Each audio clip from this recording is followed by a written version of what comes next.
Friends, कैसे हैं आप सब। आप सभी का एक बार फिर आपके अपने चैनल में हार्दिक स्वागत है। दोस्तों, आज की क्लास का हमारा टॉपिक रहेगा जीएसटी इंट्रोडक्शन, यानी कि goods and services tax introduction. शुरू करने से पहले मेरी आप सभी से यही रिक्वेस्ट है, अगर आपने अभी तक मेरे चैनल को सब्सक्राइब नहीं किया तो जल्दी से इसे सब्सक्राइब कर लें, साथ ही साथ बेल आइकन को भी प्रेस करें ताकि जो भी मैं नई वीडियो लेकर आऊँ तुरंत आपको उसका नोटिफिकेशन मिल सके। तो दोस्तों, शुरू करते हैं आज का क्लास, जो कि बहुत ही इम्पॉर्टेंट होने जा रहा है, जीएसटी इंट्रोडक्शन। तो सबसे पहले मैं आपको यही बताना चाहूँगी कि दोस्तों, जीएसटी से पहले जितने भी हमारे इनडायरेक्ट टैक्सेस थे, अब गवर्नमेंट ने उन सभी इनडायरेक्ट टैक्सेस की जगह एक ही टैक्स इंट्रोड्यूस किया है, जो कि है जीएसटी, यानी कि गुड्स एंड सर्विसेज टैक्स। ये सारे इनडायरेक्ट टैक्सेस का एक रिप्लेसमेंट है जो हम एप्लीकेबल करते हैं। जो भी हम सेल्स और परचेज करते हैं, उन सभी सेल्स और परचेज के ऊपर अब हमारा एक ही टैक्स लगता है, जो कि जीएसटी है। तो जीएसटी में क्या क्या कंपोनेंट्स होते हैं, अब हम उसके बारे में डिस्कस करते हैं। सबसे पहले हम बात करेंगे जीएसटी के कंपोनेंट्स की। तो फर्स्ट है IGST, SGST, CGST and UTGST. तो सबसे पहले आता है हमारा आईजीएसटी। आईजीएसटी का मतलब होता है इंटीग्रेटेड जीएसटी। ये हमारा फ्रेंड्स इंटर स्टेट ट्रांजैक्शंस के ऊपर एप्लीकेबल होता है। अब क्वेश्चन आपके माइंड में आएगा कि ये इंटर स्टेट ट्रांजैक्शंस क्या होते हैं। तो फ्रेंड्स, इंटर स्टेट ट्रांजैक्शन का मतलब होता है, अगर कोई ट्रांजैक्शन आप यूपी में है और आप अदर स्टेट से कर रहे हैं, तो वो हमारे ट्रांजैक्शन इंटर स्टेट ट्रांजैक्शन कहलाते हैं। तो ऐसी कंडीशन में आपके ऊपर जो टैक्स लगेगा वो आईजीएसटी टैक्स होगा।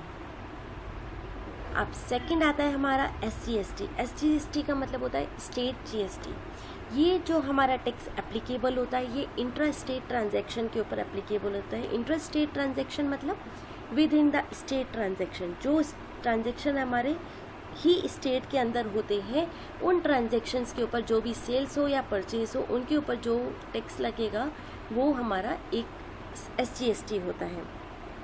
और इंट्रा स्टेट ट्रांजैक्शन के ऊपर एसजीएसटी के साथ साथ सीजीएसटी भी एप्लीकेबल होता है। तो सीजीएसटी भी हमारा इंट्रा स्टेट ट्रांजैक्शन पे लगता है, यानी कि with in the state transaction के ऊपर लगता है। अब नेक्स्ट आता है हमारा यूटीजीएसटी। यूटीजीएसटी का मतलब होता है यूनियन टेरिटरी जीएसटी।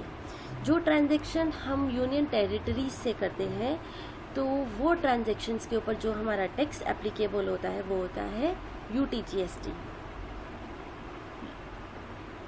अब हम डिस्कस करते हैं GST rate as per law. कौन कौन से हमारे जीएसटी के रेट्स हैं जो हमें एज पर लॉ प्रोवाइड किए गए हैं। तो हमारे फ्रेंड्स, जीएसटी में कुछ परसेंटेज हैं, जैसे कि फर्स्ट है हमारा 0% यानी कि नील, फिर आ जाता है हमारा 5%, 12%, 18% एंड 28%। ये जीएसटी के रेट्स हैं। अब आप बोलेंगे कि किस मटेरियल पे कौन सा जीएसटी टैक्स लगेगा, ये कैसे पता चलेगा। तो इसे पता करने के लिए friends, all the material are categorise as per HSN code. जो भी हम मटेरियल परचेज करते हैं, उसे गवर्नमेंट के थ्रू हमें एचएसएन कोड से पता चलता है कि किस एचएसएन कोड के ऊपर कौन सा परसेंट रेट एप्लीकेबल होगा। तो ये हमें गवर्नमेंट बताती है कि किस मटेरियल के ऊपर क्या एचएसएन कोड है और किस मटेरियल के ऊपर कितना परसेंट का जीएसटी एप्लीकेबल होगा।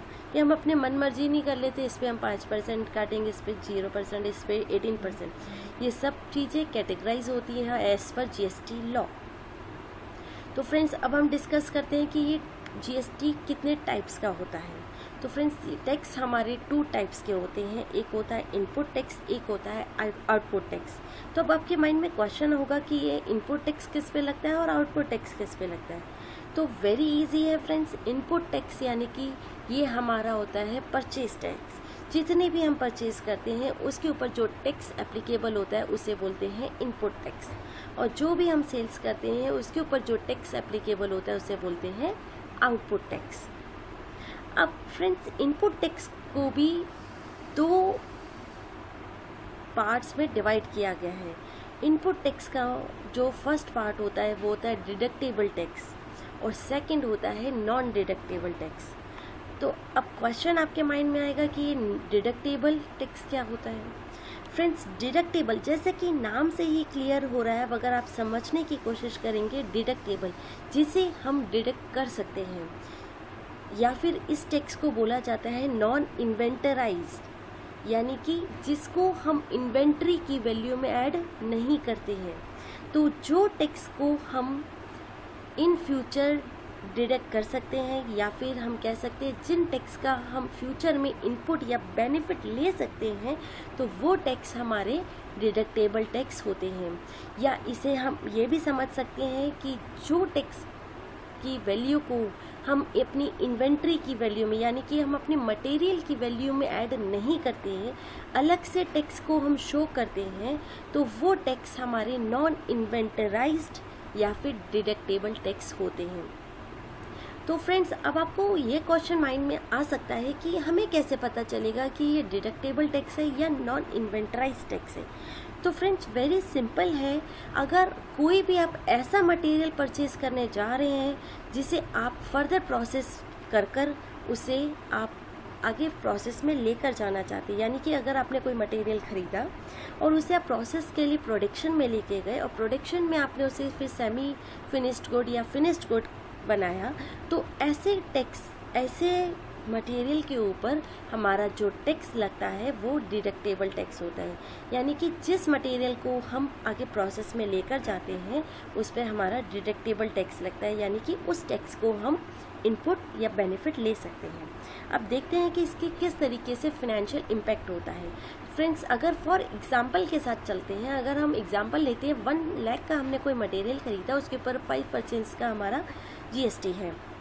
तो ऐसे केस में जब हम गुड्स रिसीव्ड की एंट्री करेंगे तो क्या एंट्री होगी, inventory account debit to GRIR account credit.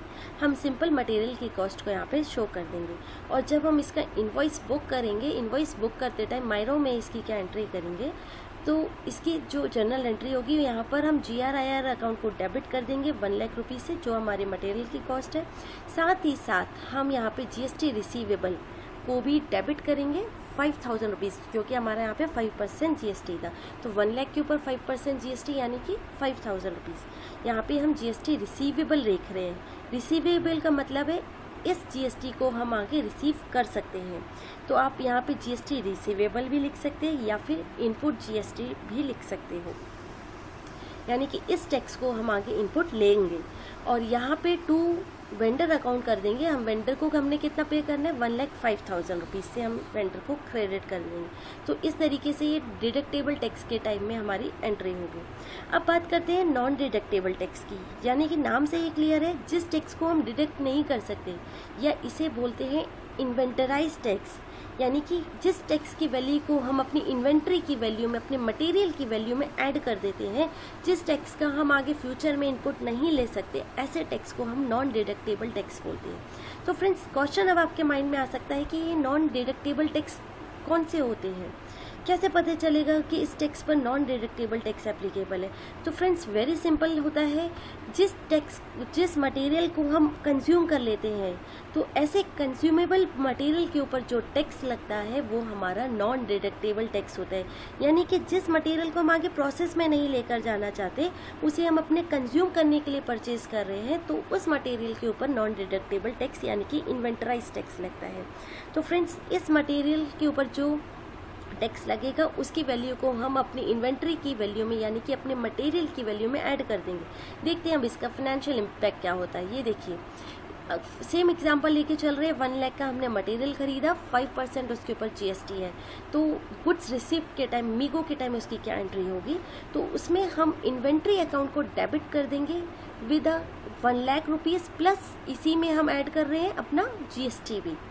तो हम इसको डेबिट करेंगे 1,05,000 रुपीज़ से, और इधर GRIR भी हमारा क्रेडिट हो जाएगा 1,05,000 रुपीज़ से। तो अब मायरो के टाइम इसकी क्या एंट्री होगी, मतलब कि जब हम इन्वॉइस को बुक करेंगे तो उस टाइम क्या एंट्री करेंगे, उस टाइम भी हम फ्रेंड्स GRIR को हम डेबिट करेंगे यहाँ पर 1,05,000 रुपीज़ से। अपनी GST को हमने अपनी इन्वेंट्री की वैल्यू में ही शो कर देंगे, अलग से हम यहाँ पे GST का कोई भी शो नहीं करेंगे। और वेंडर अकाउंट को यहाँ पे हम क्रेडिट कर देंगे 1,05,000 रुपीज़ से। तो इस तरीके से ये हमारा फाइनेंशियल इम्पैक्ट होगा। अब हम डिस्कस करते हैं सेल्स के टाइम पे क्या प्रोसेस होता है जीएसटी का। तो फ्रेंड्स, सेल्स के टाइम पे हमारा कोई डिडक्टेबल और नॉन डिडक्टेबल का फंडा नहीं होता है। सिंपल एक एंट्री होती है, यहाँ पर हम कस्टमर को डेबिट करते हैं जो भी हमारा कस्टमर को हमने जीएसटी लगा कर दिया है उस अमाउंट के साथ। फॉर एग्जांपल 2 लाख का मटेरियल था, 5% हमने उस पर जीएसटी लगाया, तो हम यहाँ पे 2,10,000 के साथ कस्टमर को डेबिट कर देंगे। और रेवेन्यू हमारा कितने का है, 2 लाख रुपीज़ का। और जीएसटी पेबल हम शो करेंगे 10,000। यहाँ पे जीएसटी का पेबल हम इसलिए शो कर रहे हैं फ्रेंड्स, क्योंकि ये हमारी लाइबिलिटी है। इस जीएसटी को जो हमने लिया है यहाँ पे कस्टमर से, इस जीएसटी को हमें आगे गवर्नमेंट को पे करना है। ये हम इसलिए यहाँ पर जीएसटी पेबल अकाउंट को क्रेडिट कर रहे हैं, क्योंकि ये हमारी लाइबिलिटी है। अब देखते हैं कि किस तरीके से हम गवर्नमेंट को पे करने के टाइम पे क्या एंट्री होती है। तो pay to GST to the government, payment to the GST to the government. तो यहाँ पे जीएसटी पेबल अकाउंट को हम डेबिट कर देंगे। यहाँ पे जो हमने जीएसटी पेबल को हमने क्रेडिट किया था, यहाँ पे हम उसे पे करने चाह रहे हैं, तो फिर जीएसटी पेबल अकाउंट को हम डेबिट कर देंगे। और यहाँ पे जीएसटी का रिसीवेबल अगर आपका कोई है, जो आपने जीएसटी, जैसे हमारा ये एग्जांपल था, हमने यहाँ पे जीएसटी रिसीवेबल 5,000 का है, तो हम यहाँ पे जीएसटी 5,000 रिसीवेबल लिखेंगे, यानी कि हम यहाँ पे उसका इनपुट ले रहे, बेनिफिट ले रहे। ये यहाँ पे बेनिफिट लेने की बात कर रही थी मैं, तो इसलिए हम यहाँ पे जीएसटी रिसीवेबल लिखेंगे।